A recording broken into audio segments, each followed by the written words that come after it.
Hear ye, the doors are open. I'm beyond thrilled. My school is officially open. And yes, it's school with a K. Welcome to Aligned and Abundant, the Soul Shine Collective, your sacred space to step into your most abundant life, align with your soul's purpose, and manifest your dreams like never before. Inside the collective, we're making it fun and transformational. There will be 2 Zoom calls every month for live connection and intuitive guidance. Daily community vibes to lift, inspire, and celebrate you.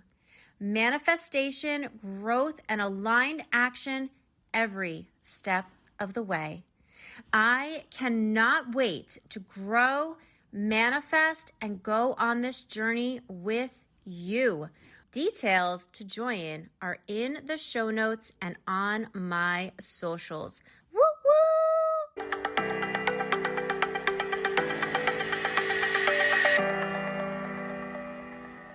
Welcome to Aligned and Abundant. I'm your host, Christine Marcario, and on today's episode, I have a very special guest. Her name is Lindsey Alexis. She is a women's hormone and somatic healing coach.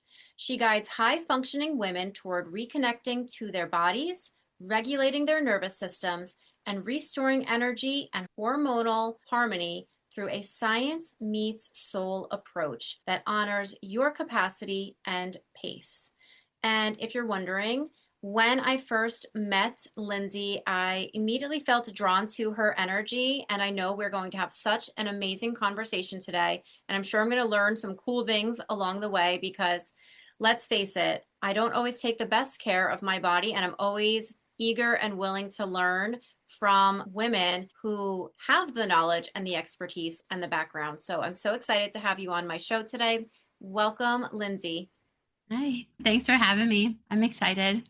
Amazing. So what I tend to do with my guest is I kind of ask them to bring us back to the beginning. Tell me a little bit about yourself growing up and who you were and how you have morphed into the person that you are today. Bring us along that journey in any way that feels comfortable with you.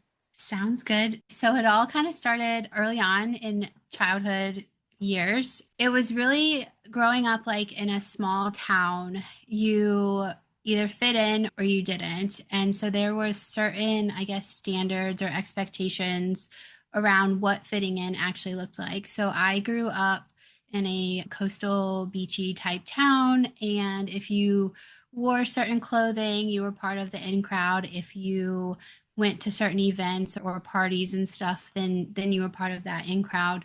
And so my parents weren't, the wealthiest of people, so they really couldn't afford me to have like those types of brands and stuff. So once middle school really hit was like the turning point of when you really started to see, whether you fit in or not. And I really started to just feel kind of excluded because I wasn't being invited to things and I wasn't wearing the right clothing and stuff like that. So looking back, it's helped kind of shape who I am and not allowing other people's judgment kind of take hold with me and what I do. So that was kind of the first thing. My weight was also an issue. My parents had a divorce when I was really young, and that kind of affected me weight-wise as well.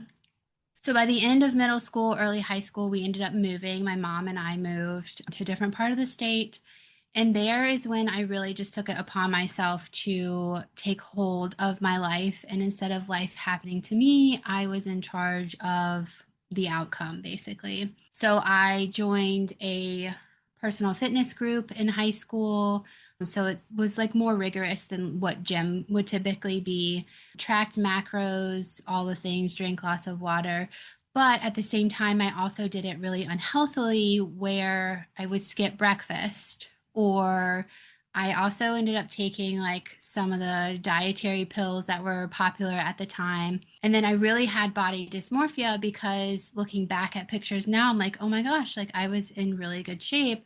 But in my head at the time, I remember still feeling like I could do more. I can, lose some more, like all of these things. So that was kind of the early onset of my path. By the middle and end of high school, I got really involved with nutrition. My first job was in the restaurant industry, and I fell in love with that whole arena. And so that's kind of where my career path started, was hospitality. I went to school for hospitality, learned some more nutrition stuff while in the culinary school there. And again, I was with a group of friends that was really nutrition focused and health focused, and they're still my friends today actually, because we just have that core group with us. But health has always been like in the background in some way, shape, or form throughout my entire life, starting at that early age at 8. After college, I ended up having my first child. I was like 21, 22, and I gained 60 pounds with him. We had moved up north, so it was in the middle of winter, snow everywhere. I ended up having anemia with him too. So packing on the pounds just was like an easy thing to do. Everyone tells you eat for two. And I really was eating for two because I thought that that's what we were supposed to do. Right. Nobody told me any different. So 60 pounds is what I gained. And he also was kind of a bigger baby, anyways. But I had like this health consciousness going into it. But then with all the health issues with that, like I just dropped all of that knowledge off to the side. And then coming out of that, we have postpartum depression and stuff like that. So that weight gain really started to affect me mentally as well, having previously that body dysmorphia too. Then a year and a half after having him, I ended up getting pregnant with my second kid, gained the normal amount of weight, the 30, 40 pound range, and lost it fairly quickly. But I still was retaining that extra 30 pounds from the first one. From there, she was about 4 to 6 months old when we moved. We moved back down south. I couldn't tolerate the winters anymore, and then postpartum depression was like doubled because they were back to back pregnancies, and my hormones were probably just all over the place, like chaotic. So we moved back down here, and then that's kind of where I started to try to take more care of myself and start to lose that weight. But the pressure of trying to do everything for everybody and take care of myself just started to really take a toll on me mentally. And again, I wasn't really doing the habits like I should. Like I feel like I wasn't eating as much as I should compared to as much as I was exercising. And at that time, I think I was doing more like HIIT type exercises. So really like high intensity cardio. And I lost a lot of weight from it, but it wasn't like a healthy way to sustain losing weight, right? So I lost that weight, but then, like I said, I was doing so much that I ended up going into burnout and overwhelm from just all the things, and had this mental emotional breakdown literally at 2 a.m. in my laundry closet, like crying. And it was like induced with a panic attack too. So, like, I couldn't breathe. Like, I will never forget that moment. But that was a turning point for me. That was like, hey, like, you cannot continue to sustain this at this level. And I wasn't getting the support I needed or the help and things. So it was really like rock bottom for me. And this might be helpful for women who like are going through that. I had to literally pause myself, like subconsciously or by God, I don't know what happened, but I literally took a pause in the middle of that breakdown. And I was like, if this was my daughter and she came to me in this way and said, this is what happened, this is what she's going through, what advice would I give her right now? I just got chills when you said that. That was like the divine stepping in. Yeah, because I would have kept going. I would have been like, okay, compartmentalize, let's keep going. And so, like, that download for me of like, would you allow this to happen as the mother to your daughter? I was like, no, not going to happen. So that was kind of when I was like, I need to like step away from everything. So I ended up leaving my marriage at that time. I got on my own 2 feet, got a job. The kids had just started, both of them were now in school, so kindergarten and first grade. I got a job, I got my own apartment, all these things. I started just to rebuild not only my life, but myself. And I think that that was really key in how even my business transpired like alongside of me at the same time. And I feel like I'm a better person for making that decision that night. And my kids have definitely benefited from me making that decision as well. Because an overwhelmed, stressed out mom is just irritable and cranky all the time. And that's not something that children should have to like endure. You know, we definitely need to take care of ourselves first. Someone yesterday just told me, when you're in a plane crash, they tell you put the oxygen mask on yourself first. And that's 100% true. You can only be as good to other people as you are to yourself. If you're depleted, you have no capacity for anybody else. So this journey, like I said, has been a really long one. The business kind of came alongside in 2015. So while my daughter was still a couple months old. And so I've transitioned with the business through my own journey and things that I have experienced and gone through. At first, it was mind, body, soul after baby. And so I could help women after childhood and things. But then I had that breakdown. I was like, listen, this is all false. Like it's not like aligning. So then I switched over to the nutrition aspect of things and healing women. I met other moms who were going through chronic illnesses, and I was like, hey, let me dive deeper into this chronic illness situation. That's how I found functional medicine, got really addicted to functional medicine and the way that we look at things holistically. Because it's not just about diet and exercise, it's like a whole, what is your environment? What is your lifestyle? What are your stress levels? How do you drive to and from work? Is it in high traffic or not? These things matter, and they're things that I feel like the normal healthcare system doesn't really take into account. So when I do my coaching, I try to take into account all of those things. But yeah, it's definitely been a journey for sure. I've been through it. I've been in that seat, and I have learned how to, come back to sovereignty, to peace, to ease. It has taken, a couple years to do, but I've learned a lot along the way. And that's why I do what I do, because, as women, we deserve better, right? We deserve, not this overwhelm and burnout, but we deserve peace and ease and sovereignty and actual joy and happiness and laughter, like we were meant to create things. We were meant to enjoy life, and it's not meant to be like this hustle grind type stuff that we're taught to do. So, Yeah. And we do create, you created two beautiful children that you brought yeah. into the world. You're creating space for women to take better control of their lives, Hmm. by taking care of their body. And I just want to pivot back to I can relate to almost everything that you have said. It's really wild because I was actually born a 9 pound baby. So I came out the womb raring to go, right?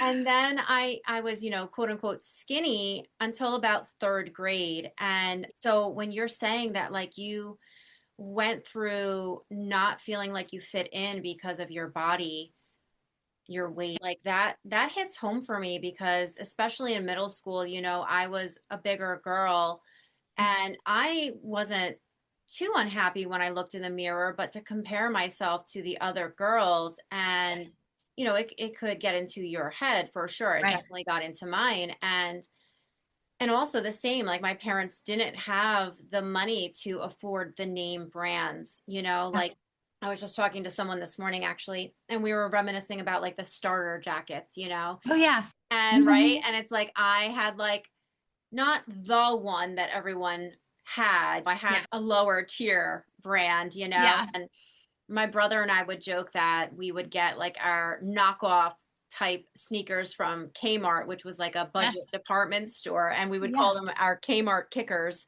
Yeah. So it's like Yeah. it's so sad that all of that comes into play in regards to like your own self-image and your Yeah. own self-esteem, but reality is that it just did, and I'm sure it still does for everybody, no matter what the age is. So I'm really loving that your story is because you're currently living it, right? It's Yeah. shaping up to really this next level of who you are as a woman also when you're taking ownership of your sovereignty and you're stepping into that. And then you're not just doing this alone. You're saying, come with me. You know, Mhm. you're putting out your hand to help other women.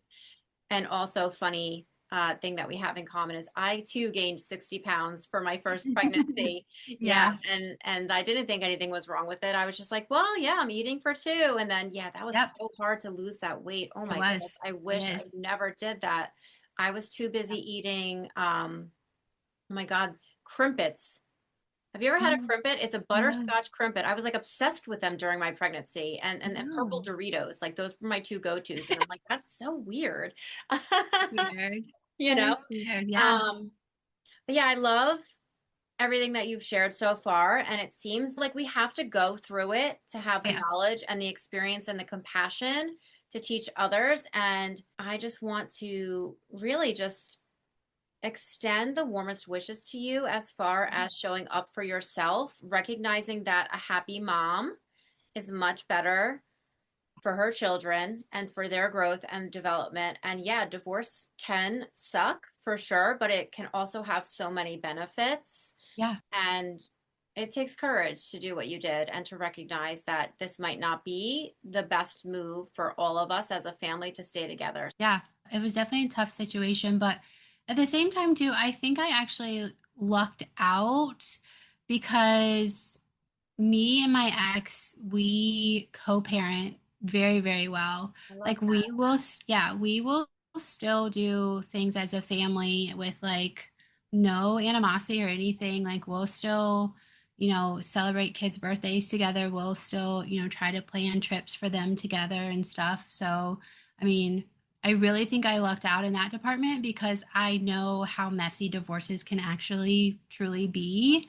In which case, like, that just it makes things a lot harder, and then it makes things a lot harder for the kids as well when that co-parenting aspect isn't fully there. So I do respect the women who do make that decision too, but like it's harder because now the ex like really isn't helping with the things, and that's a lot to take on, like regular responsibilities on top of everything else. You're doing it by yourself. So kudos to everybody out there who is going through that situation too.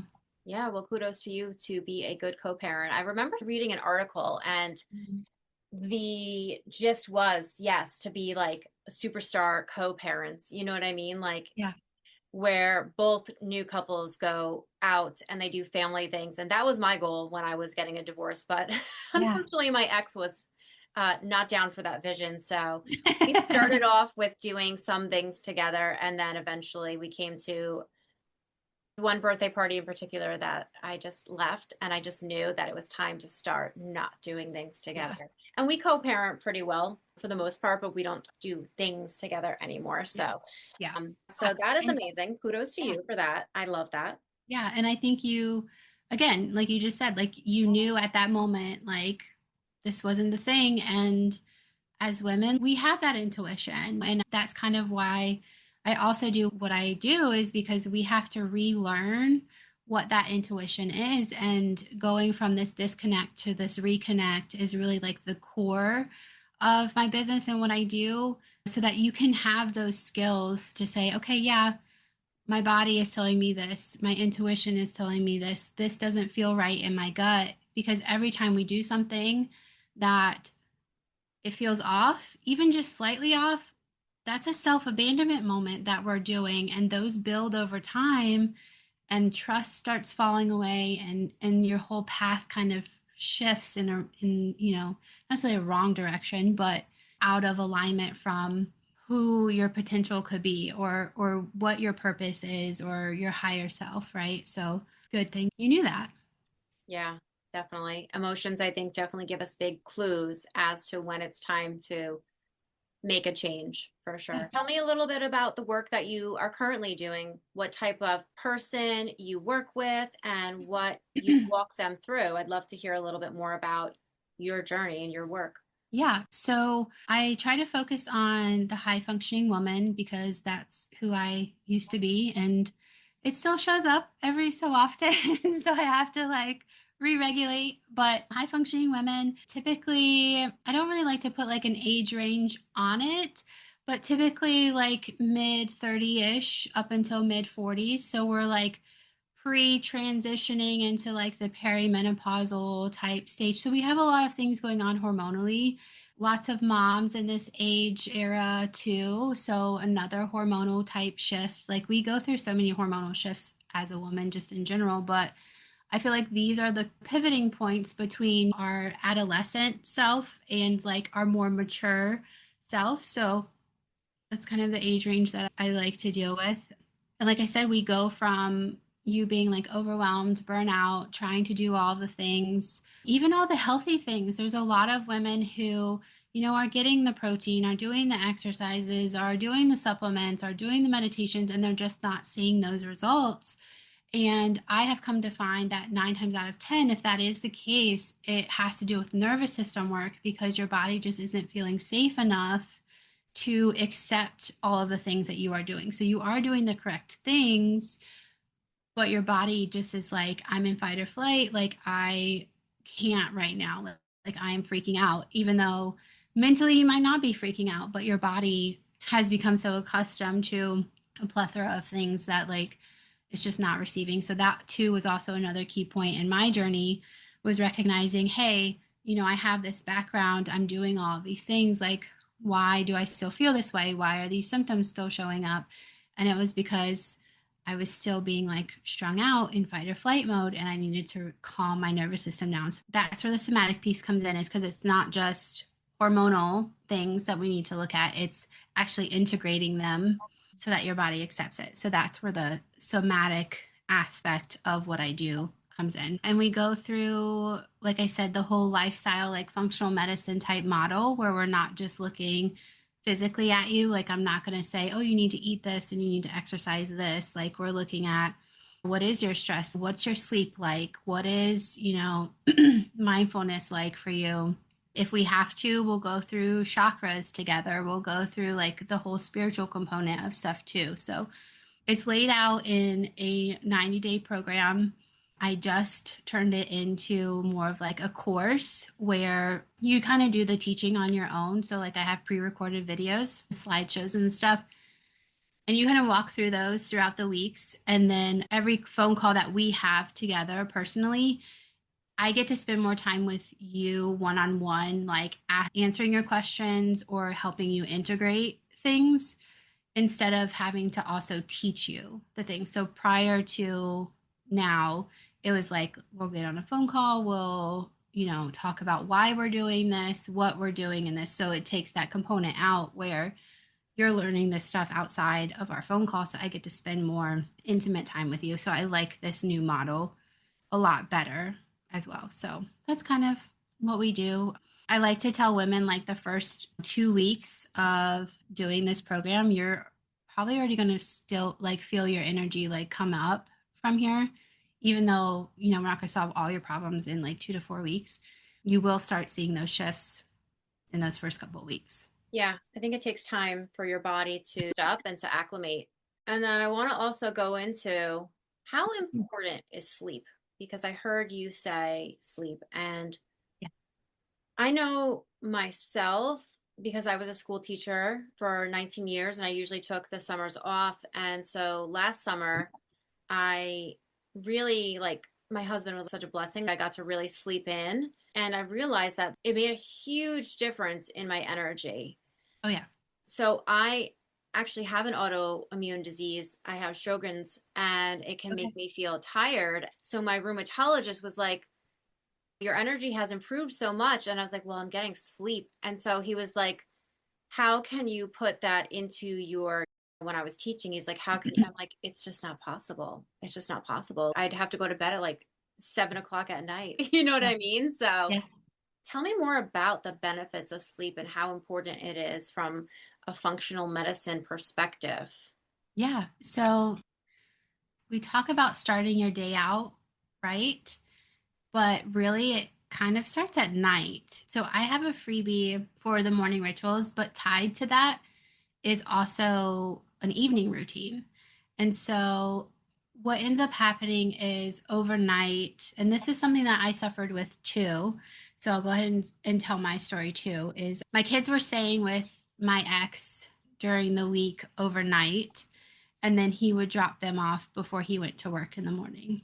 So I was getting up at anywhere between 4 and 5 a.m. And we would go to bed at like 8:39, like a pretty decent hour.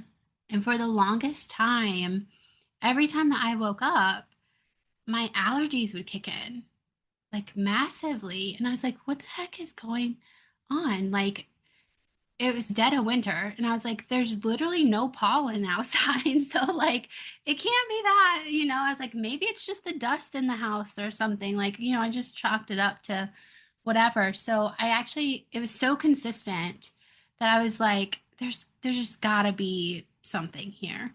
So I started digging in and doing some research. Well, this is why sleep is important. Between 2 and 3 a.m., your natural circadian rhythm produces extra cortisol during that time. And it's just to kind of flush everything out from the day before. It's when your body's most active, because even while we're sleeping, our bodies are still doing its thing, right? So over the course of the day, all your hormones are fluctuating throughout the day, especially as a female. And they're doing all these different signaling and functionality of your organs and stuff. And we're cleaning out the bad and we're recreating new and all of this stuff, right? So while we're sleeping, because we're not actively active, our body can take a step back and is like, okay, now we can fully like flush everything, right? You know how like when you're sick, you just don't have that energy because your body's trying to flush everything out and heal everything. So naturally, while you're sleeping, that's the perfect time for your body to do this. So that's why your cortisol level kind of spikes during that time, is your body's trying to flush everything out. So if you are getting up around that time, it's more than likely because your cortisol levels are already high during the day. And so if you're waking up at 2, 3 a.m. consistently, it's because that cortisol spike that's supposed to naturally happen is already happening on top of, you see what I'm saying? It's like stacked on top of each other. So come to find out, because it was happening so consistently with me waking up right after that cortisol spike, it was triggering a histamine reaction in my body. So my body was experiencing like itchy eyes, watery eyes, runny nose, itchy throat, like the whole allergy type symptoms, because cortisol as a hormone is related to the histamine reaction in your body too. So if you get stung by something, you have inflammation at the site, stuff like that, triggering that histamine, which is triggered by the cortisol, right? So cortisol by itself is not like a bad thing. But when we have it consistently in our system, that's when it starts to cause all the issues that we tend to see with like autoimmune and things like that too. So getting sleep is really important because you'll bypass what happened to me with the histamine reaction.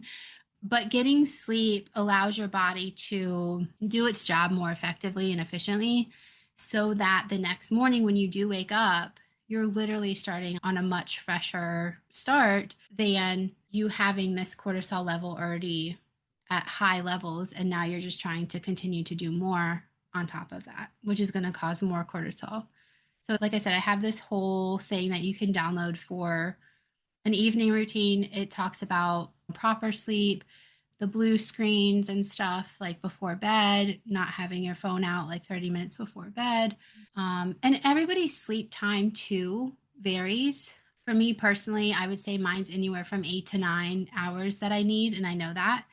But some people can function off of 5, 6 hours, and that's perfectly fine for their body. So again, it's doing that functional medicine approach where you're looking at yourself individually instead of what everybody else is doing, because it might not apply to you. So really feeling into, and again, doing that intuition type thing where, hey, okay, 6 hours, I feel like this. 8 hours, I feel like this. 9 hours, I feel like this.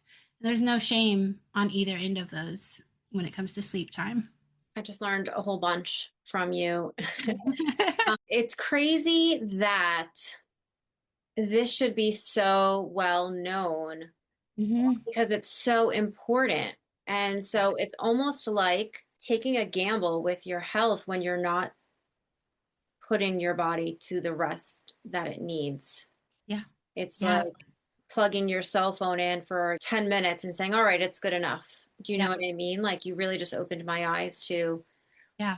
how important sleep is. And I kind of like, I was chuckling a little bit to myself because I was just imagining someone doing a test like, all right, tonight, let me just sleep 8 hours and see how I feel. And then tomorrow, let me sleep 9 hours and see how I feel. Because I do Yeah. know someone who is very high functioning and legit, he only needs like 5 hours of Mhm. sleep a night. And that makes him feel really, really good. Mine is like 10 hours. Yep. Um, Same. it's like, geez, that's a lot of time. That's a lot of time in the day. You know what I mean? But you know what your body needs. I mean, if that's what's going to set you up for the day, then there's no shame around it. Yeah, 100% agree with you. Another question with this that I've more recently become aware of is what is your human design? So my human design is a generator 3-5. Okay. So I'm a projector. So I did realize that projectors need more rest and sleep. So I counted that into my sleep schedule. That's good awareness. Yeah. Yeah, so listeners out there, if you haven't already, figure out your human design Yeah. and link that to your sleep needs. Yeah, exactly. Because I love a good nap in the afternoon. See, it's so funny for me. I'm not a napper, and my mom Yeah. is, which is crazy. You know what's so funny? When we have family gatherings, there'll be a point at time where both my mom, my dad, and my husband will all be asleep on the couch, and I'm the only one up. And I'm like, what is wrong with these people? But Funny. it's just to be expected. And my husband's so funny. He's like, to my mom, he's like, you ready for the nap? And she's like, yep. And they did just both passed out on the couch. I'm like, oh my gosh. Let me I get love the that. blankets and tuck them in. Yeah. So That's so funny. cute. I love that. But for me, I feel like if I take a nap, I wake up feeling like off. Yeah. So I'll just rather go to bed early or sleep in a little bit later if the day Yeah. allows for it. And so it's really cool that everybody's body really Yeah. is unique and has different needs, you know? I Yes. want to go back to your morning practice, Yeah. morning ritual. How did you get to feeling like that was something crucial for your day? Tell me a little bit about that story and then what your actual practice is. Yeah, so it kind of goes back to the whole cortisol thing, even though I didn't know it at the time. Having children at such a younger age, like when they were younger, Mhm. it was like get out of bed, get them ready, hustle, hustle, hustle, get them out the door. Like it's just instant, go, go, go, caffeine, like all the things. And Yep. again, like not knowing behind the scenes, you have all of this cortisol that's building up because you're not allowing your body the slow morning in order to, come online in like a soft way. So when it's kind of like if there was like a natural disaster or something, you're just like boom on, right? And so that fight or flight mode that gets turned on, that's where our chronic stress comes from. That's where this cortisol just keeps being influctuated in our bodies, is when you're constantly in this state of like, I have to do this, I have to do that, like what's next? And it's just a natural response because your body's trying to keep you safe. At the end of the day, your body's number one job is safety. It's primal, it's just how we are wired. Another thing is your body is designed in a negative feedback loop just naturally. So all of the nervous system things like the synapses of the neurons, the way that information is processed in the brain, the signals that get sent from your brain to the organs and how they function, it's always a negative feedback loop. So that means it's always working to try to be in protection mode, if that makes sense. So instead of it being like, oh, everything's great, I don't have to do anything today, it's constantly scanning. What do I have to do? What do I have to fix? What do I have to heal? Is there a bacteria here? Is there a virus here? So it's constantly in this negative state, right? But again, You're it's just describing my everyday.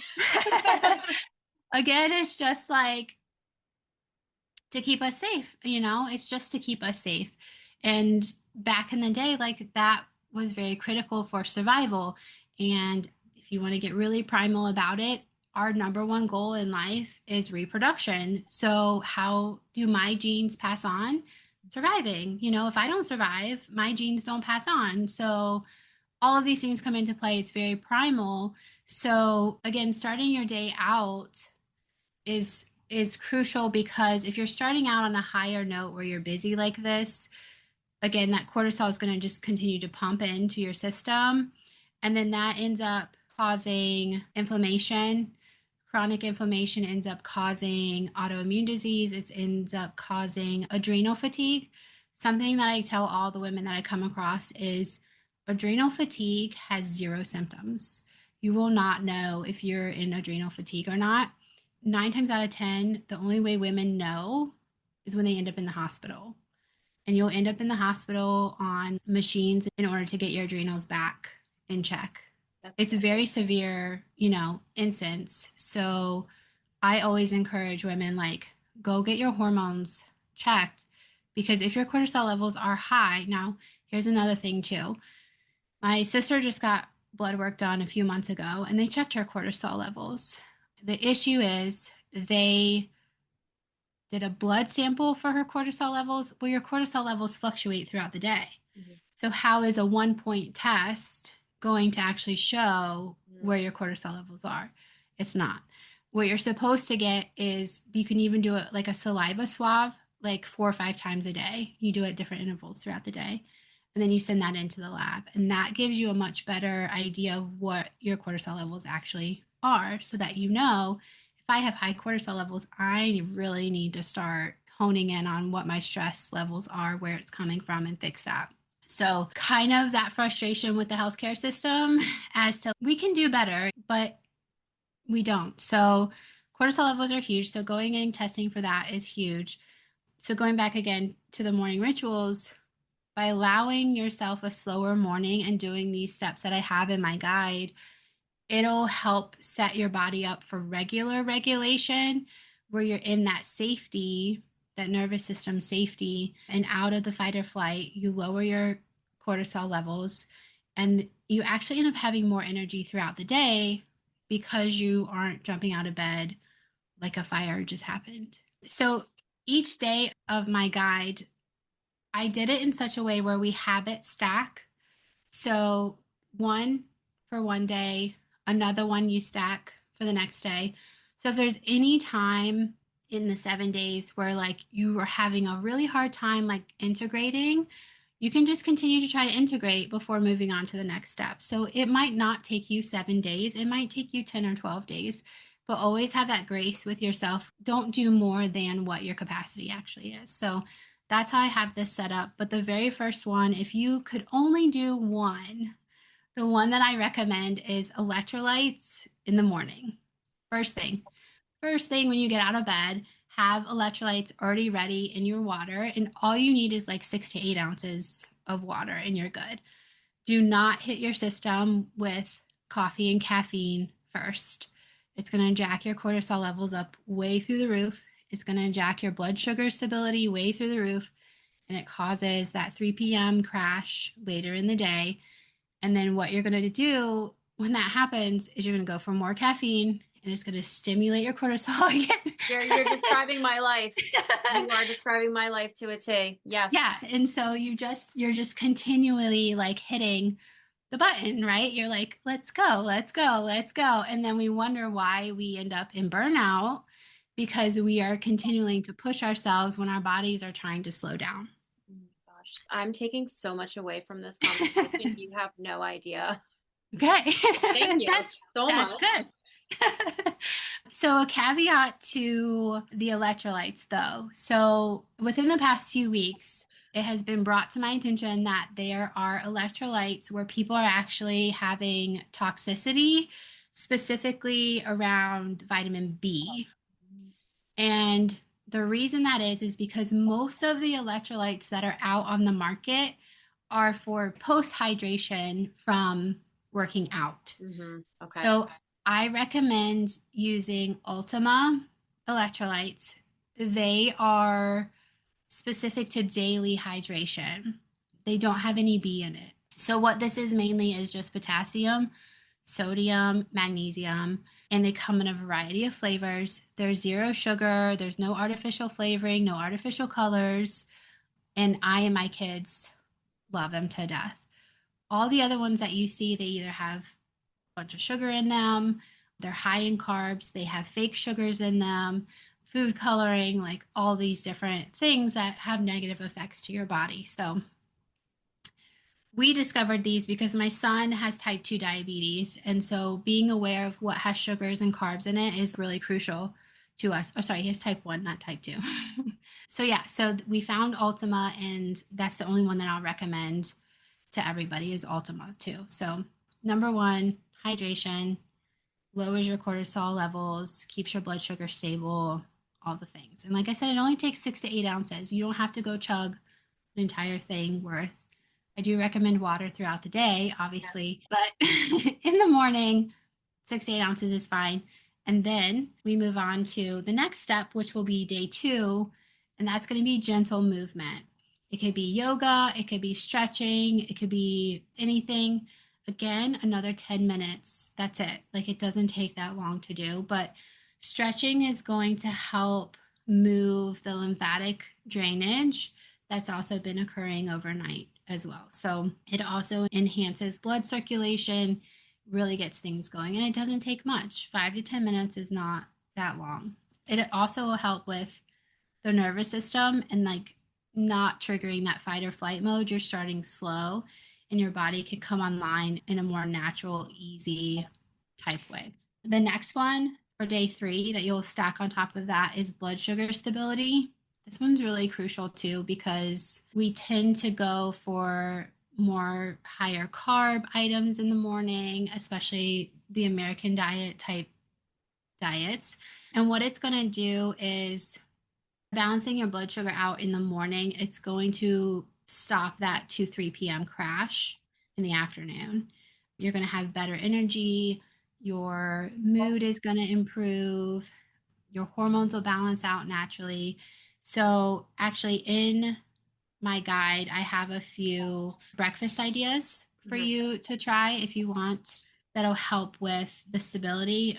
It's mostly higher protein things because protein is what's going to attach to those glucose molecules that have been building up overnight, and it's going to help flush them out. So when you have your higher blood sugar levels, it's going to start triggering that cortisol again, which is what we're trying to avoid. So higher protein, and a lot of women don't get enough protein in their diet just in general.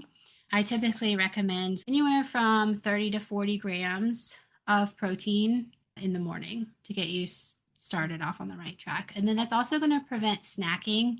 Lots of snacks are carby too. And so anytime you go for those carbs and those sugars, it's just going to create those blood sugar spikes and drops throughout the day. And then that's going to affect your energy and your mood and all the things. Also with that too, it's also going to regulate not just cortisol, but estrogen and testosterone as well. So it'll help. Testosterone is the one that gives you like all the energy, right? I don't know if you experienced this, but when I was pregnant with my son, like I had the most energy. I was like so happy. And then with my daughter, I was like, don't touch me. I was like, no. Well, it's funny because for my boys, I felt like it was a pretty easy pregnancy, but my Yeah. girl, oh my God, I couldn't keep any food down. I was not interested in eating. It was Yeah. bad. It was really bad. So it's crazy how different it is. Yeah. Both And moms. that would be, the testosterone that is going through your body. Because same thing. Mine was very easy with well, it was easy for both of them, but I enjoyed the Mm, boy better than the girl, mostly like I said, because of the energy yeah. levels and things too. So also I wanted to mention too in my guide, like I walk through everything that I'm mentioning right now, and then we go a little deeper too into it so that you understand like why I'm saying the things that I'm saying too, so that you also have more knowledge around the subject. Also, in the workbook itself, there's also reflection questions for when you do add in the next habit. You could say, okay, this is what worked, this is what didn't work, or maybe I need to do something different. And there's a bunch of reflection questions that I added in there too. I also have some tips in there too to help you make sure that you're embodying that practice. So, for example, the breakfast one is maybe you prep, blueberries and strawberries to go on a yogurt, right? So you're pre-prepping those things before bed, or your electrolytes, putting those beside your bed before Setting you go. yourself up for success versus Yes. failure. Yeah, I get that. Yep. Where So, can we find this amazing yeah. goodie? Okay. So you can go directly to my website, lindseyalexis.co, and it's right there when you first hit the page. But if you want to go directly to it, just type that address in and then do /7-day morning ritual. But make sure you have the dashes between all the words. So either one works. It's out there for you. And like I said, it's free to download. Love that. And I'm definitely going to be downloading that myself. Okay. Now, how many days it's going to take me to habit stack all of these? I might be an It's outlier. fine. Oh, because it's like we know what's good for us, but do we do it? I want to hear from your Yeah. strength because I know myself. I start something and then I stop it, even if I know how good it is for me. So I'm curious as to how did you develop this? How did you come along with this? Yeah.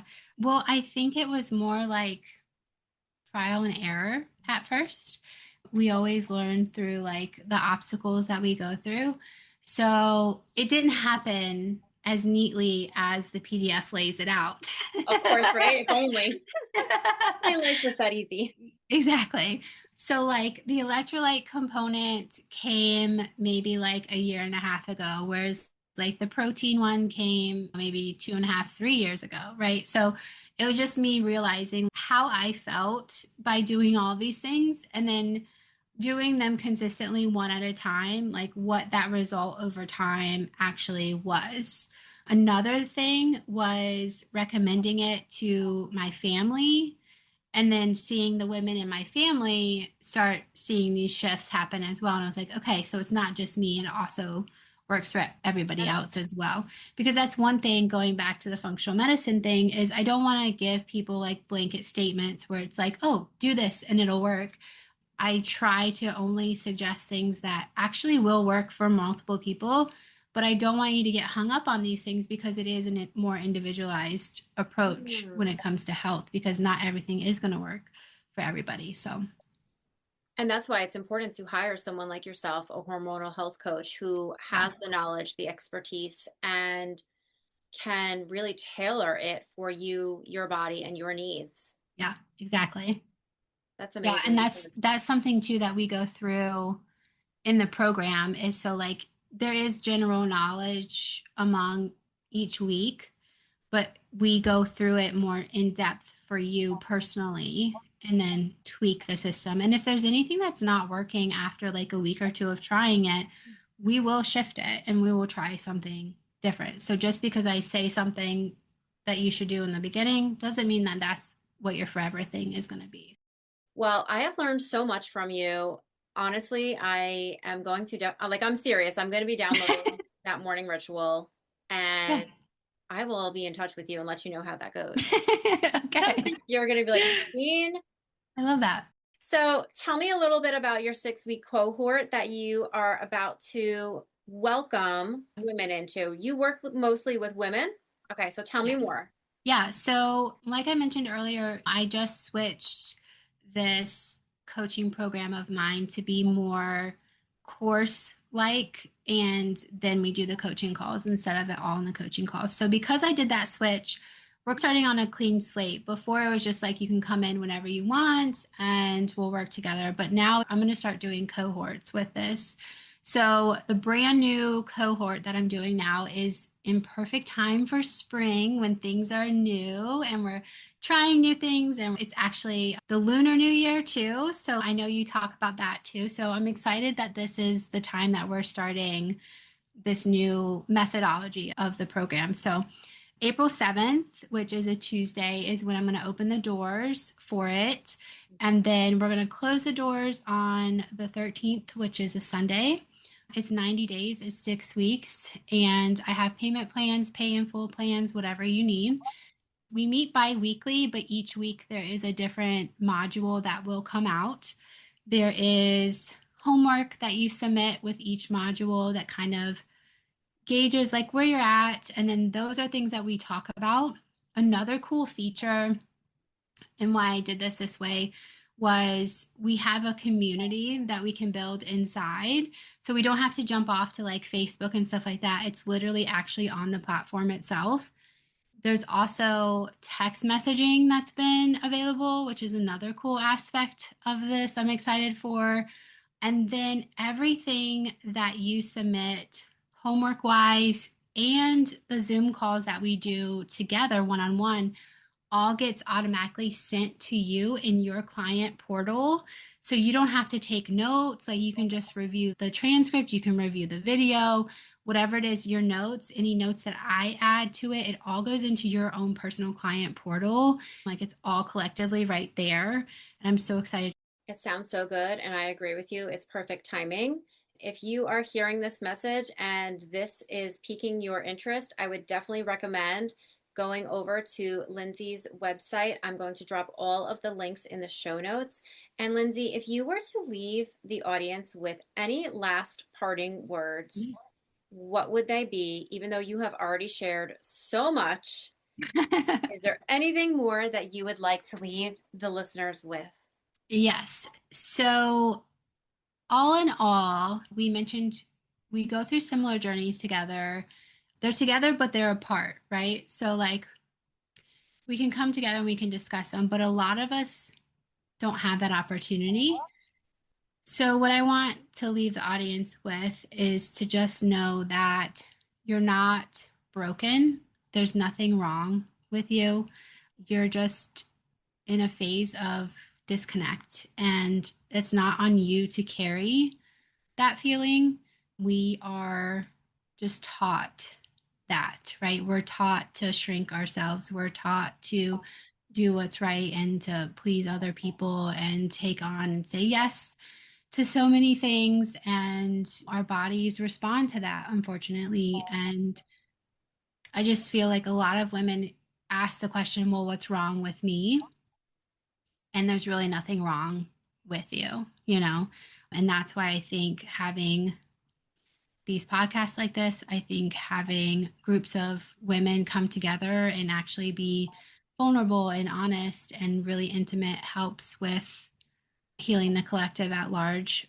So, healing is coming back into relationship with yourself first, with your body, with your natural rhythms, and ultimately with the truth of who you're meant to be, not what other people say you should be or how you should be. So beautiful.